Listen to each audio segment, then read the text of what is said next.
ইসলামের জন্য সর্বপ্রথম যিনি জীবন দিয়েছেন তিনি হচ্ছে একজন মহিলা। হ্যাঁ, তার নাম হচ্ছে হযরত সুমাইয়া।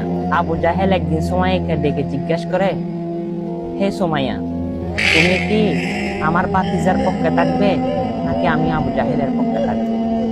তখন সুমাইয়া উচ্চ কণ্ঠে বলে, না, আমি রহমাতুল লিল আলামিনের পক্ষে থাকবো, কোনো কাফেরের পক্ষে নয়। তখন আবু জাহেল তার সৈন্য সেনাকে ডাক দিয়ে বলে, সুমাইয়াকে ধরো, ওই পাহাড়ের উপর নিয়ে যাও। তখন সুমাইয়াকে টর্চারিং করে পাহাড়ের উপর নিয়ে গেল।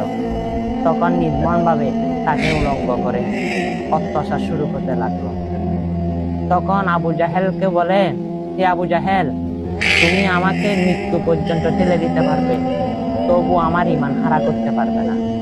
তখন আবু জাহেল বলে, হে সুমাইয়া, তুমি তো আমার ভাতিজিকে অনেক মহব্বত করো, অবশ্যই তার দলের অন্তর্ভুক্ত তুমি ওকে ডাকো আর তোমার আল্লাহকে আসতে বলো। তখন সুমাইয়াকে টর্চারিং করতে লাগলো। সুমাইয়া দুইটা চোখের পানি ছেড়ে দিয়ে বলে, প্রভু, আমি আপনার বন্ধুর পক্ষে ছিলাম, সেটার কারণে আজকে লজ্জিত হচ্ছে। আবু জাহেল সারা মানুষকে ডেকে ডেকে আমার উলঙ্গ অবস্থা দেখাচ্ছে। তখন সুমাইয়া দুইটা চোখের পানি ছেড়ে দিয়ে বলে, হে প্রভু, আমি তোমাকে দাওয়াত দিলাম, তুমি একটু এসে দেখে যাও। তখন সুমাইয়াকে একটা বল্লম নিয়ে এসে এমন জোরে আঘাত করলো, সুমাইয়া গলা কাটা মুরগির মতো লাফাইতে লাফাইতে দুনিয়া থেকে বিদায় নিয়ে নিল। ইন্না লিল্লাহি ওয়া ইন্না ইলাইহি রাজিউন। আল্লাহ রাব্বুল আলামিন হযরত জিবরাইলকে নাজিল করে দিল, হে জিবরাইল, আমার বন্ধুর পাগলিনী সুমাইয়াকে যাও, তুমি ইতিমধ্যে গিয়ে তাকে জান্নাতুল ফেরদৌস দান করে দাও। সুবহানাল্লাহ। সেই নবীর পক্ষে জীবন দেওয়ার নামই হচ্ছে ঈমান। তাই কোরআনে কারিমে আল্লাহ বলেন, আমার রাস্তায় যারা মৃত্যুবরণ করেছে তোমরা তাদেরকে মৃত করিও না, তারা জীবিত।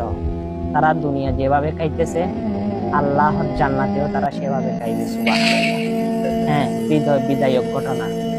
পারলে শেয়ার করে সকল মানুষকে দেখার সুযোগ করে দিবেন। আমিন।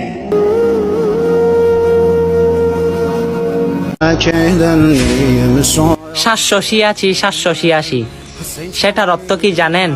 না জানলে টিকটকের মধ্যে চার্জ দেন, অবশ্যই দেখতে পারবেন। এই তো সুসংবাদ আর হয়তো কেউ আপনাকে দিতে পারবে না।